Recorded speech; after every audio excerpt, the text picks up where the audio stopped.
अध्यात्म विज्ञान कोई धर्म या संप्रदाय नहीं है, ये स्पिरिचुअल साइंस है जो कुदरत के कानून पर आधारित है। ये विज्ञान पूरे ब्रह्मांड के सभी रहस्यों को उजागर करता है और जीवन के सभी पहलुओं को समझने के लिए एक नई दृष्टि देता है। इसी को आर्ट ऑफ विजन कहते हैं, दुनिया को देखने की एक नई दृष्टि, जो अध्यात्म विज्ञानी परम पूज्य स्वामी श्री कमलेशानंद जी के निर्देशन में सनातन सत्य का अनुसंधान कर हमारे जीवन को प्रकाशित करे। जय सच्चिदानंद।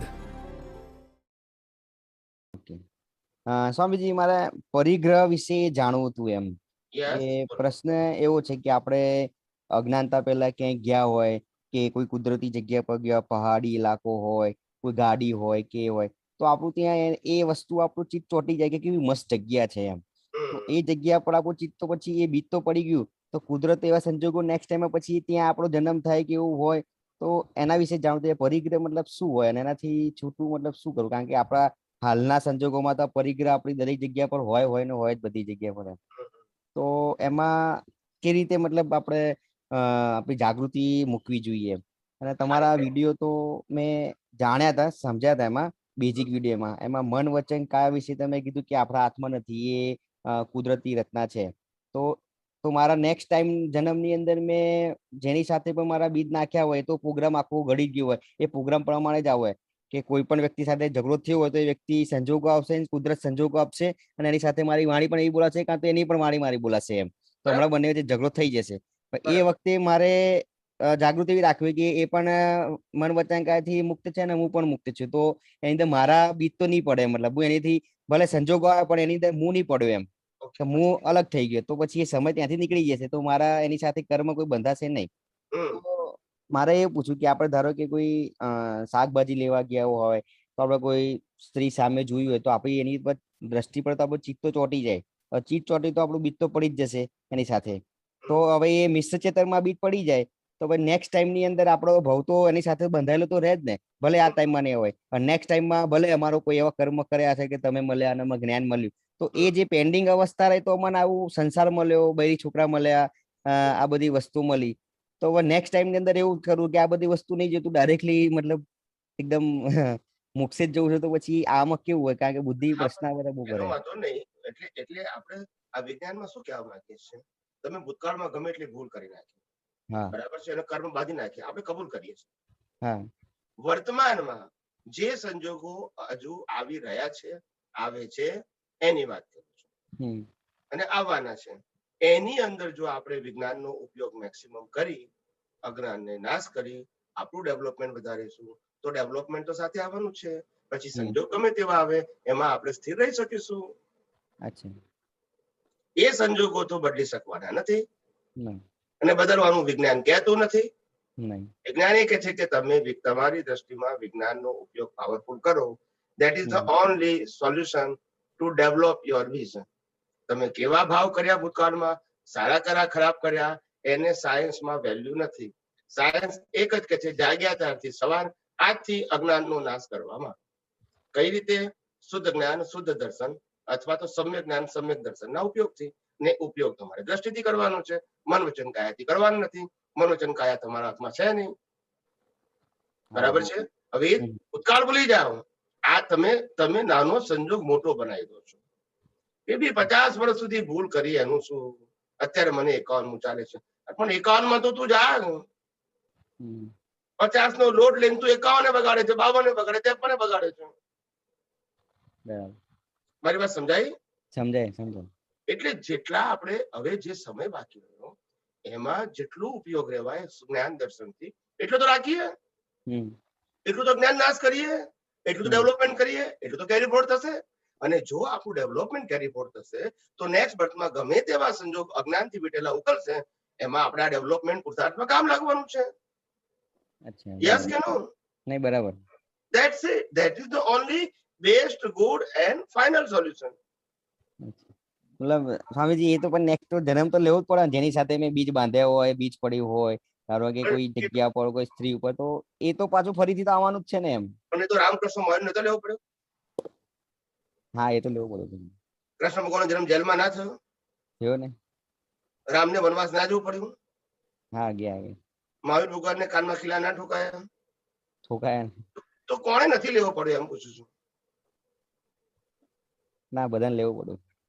જે બીજ નાખ્યા છે એનું ફળ તો ભોગવવું પડે. જ્ઞાન હોય તો જ્ઞાનથી, અજ્ઞાન હોય તો અજ્ઞાનથી, પણ બીજ નાખેલું ફળ તો આવશે જ. તમે તીર્થંકર હોય તો આવે, ચક્રવર્તી હોય તો આવે, વાસુદેવ આવે તો પ્રતિવાસુદેવ આવે, રાજા હોય તો આવે ને પ્રજા હોય તો આવે. બીજનું ફળ આપવું એ કુદરતનું કાનૂન છે. બીજના ફળને કઈ રીતે જોવું કે જાણવું કે તમારો પુરુષાર્થ છે. અને આપણે પુરુષાર્થની વાત કરીએ છીએ, પરિણામની વાત કરતા નથી. સમજાય છે? સમજાય. અને પેલું પરિગ્રહ વિશે આપણે આટલા અવતાર આ પરિણામ વાળા ભાગની અંદર ઊંડા ઉતરીને આપણા અવતારો ખલાસ કર્યા છે આધ્યાત્મિક દ્રષ્ટિએ. અજ્ઞાન ના સ્વામીજી. ભૌતિક દ્રષ્ટિએ પાપ પુણ્ય કુંડાળામાં, પાપ પુણ્યના કુંડાળામાંથી બહાર ના નીકળ્યા. આપણું કુંડાળું ત્યારે બહાર નીકળ્યા કહેવાય કે તમે અજ્ઞાન નાશ કરવા બહાર મૂકો ત્યારે પાપ પુણ્યના કુંડાળામાંથી બહાર નીકળ્યા કહેવાય. પણ પેલું એક જ કુંડાળું, પાપ અને પુણ્ય, પાપ અને પુણ્ય, પાપ અને પુણ્ય. એટલે પણ પાપ પુણ્ય થવાનું કારણ અજ્ઞાન છે એ ભૂલી ગયા. પ્રતિક્રમણ કરવાથી તમારું પાપ જતું રહ્યું, મંજૂર, માઇન્ડ થઈ ગયું મંજૂર, પણ અજ્ઞાન તો રહ્યું ને. એ અજ્ઞાન થી વળી પાછા નવા પાપ પુણ્ય થવાના. તો રૂટ કાઢો ને. આપણે એમ રૂટ અજ્ઞાન છે. રૂટ પાપનું પ્રાયશ્ચિત નથી. રૂટ જેનાથી પાપ બને છે એ અજ્ઞાનને નાશ કરો, એને રૂટ કહેવાય. પાપ પુણ્ય કર્મનું સામાયિક અને પ્રતિક્રમણ રૂટ નથી કાઢતું. એ એટલી અવસ્થા પૂરતું તમારું કર્મ માઇન્ડ થઈ જાય છે. અજ્ઞાન તો એનું જ રહે છે પાછું, કે જેનાથી નવા કર્મો બનશે પાછા. પણ જો અજ્ઞાન કાઢી નાખશો તો જતું રાખો, ઉડી જશે, તો નવા કર્મ જ નહીં બને. પછી ભલે ગમે એટલા ભોગવાટામાં આવે. મારો કોન્સેપ્ટ તમે સમજી ગયા? સમજી ગયા. તમે અજ્ઞાન નાખીને ડેવલપમેન્ટ વધારશો તો 50 વર્ષમાં ભલે તમે ઘણા પાપ પુણ્ય કર્યા હશે, એનો ભોગવટો આવશે 100%. એમાં હું ના નથી કહેતો. પણ હવેના વર્ષોમાં તમે જે ડેવલપમેન્ટ કર્યું હશે અજ્ઞાન નાખીને, એ પણ આથી આવશે. તો ડેવલપમેન્ટને આધારે તમારે એમાં શુદ્ધ જ્ઞાન દર્શન રાખવું તમારા માટે સહેલું થઈ પડશે. સંજોગો નહીં બદલાય, પણ તમારો ઉપયોગ તો જ્ઞાન દર્શનમાં રહેશે ને સાહેબ. બસ આપણે એ જ કરવાનું છે. મારી વાત સમજાય? સમજાય. એટલે પછી પરિગ્રહમાં પણ આમાં જ ઉડી જાય, કોન્સેપ્ટ આખું ઉડી જાય ને કે એમાં હું છું જ નહીં. બસ આ બધું ધાર્મિક સત્ય છે. અચ્છા. 5 મહાવ્રત છે ને, સત્ય, અહિંસા, અચૌર્ય, અપરિગ્રહ અને બ્રહ્મચર્ય. આ રિલેટિવ સત્ય છે, ધાર્મિક સત્ય છે, સનાતન સત્ય નથી. આ 5 મહાવ્રત માંથી એકે ઉદયમાં ના હોય તો એ કેવળ જ્ઞાન પામીને મોક્ષ જાય, કારણ કે કુદરતી રચના. તમે કરતા છો તો જવાબદારી, કુદરતી રચનામાં તમે જવાબદાર નથી. બરાબર સમજાય છે?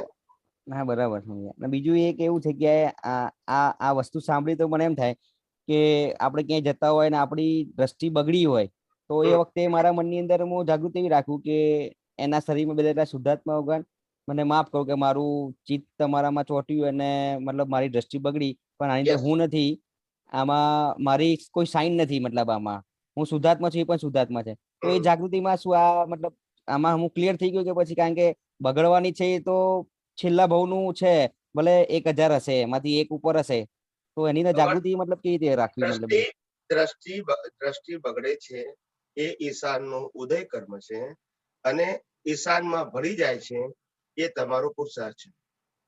બરાબર. છૂટા રહેવું એ પુરુષાર્થ, ભળી જવું તે પુરુષાર્થ, અને દ્રષ્ટિ બગડવી તે ઈશાનનો ઉદય કર્મ છે. સમજી ગયા? સમજી ગયા. હવે તમે ઈશાનમાં ભળી જશો તો તમને લાગશે મારી દ્રષ્ટિ બગડી છે, અને તમે છૂટા રહેશો તો ઈશાનની દ્રષ્ટિ છે, કુદરતી રચના છે. તો તમે જવાબદાર નથી. મારી વાત સમજાય? સમજી ગઈ. ભળી ગયા તો જવાબદાર છો ભાઈ. હા, સમજી ગયા. જય સચિદાનંદ. तो स्वामी जी मुझे आपको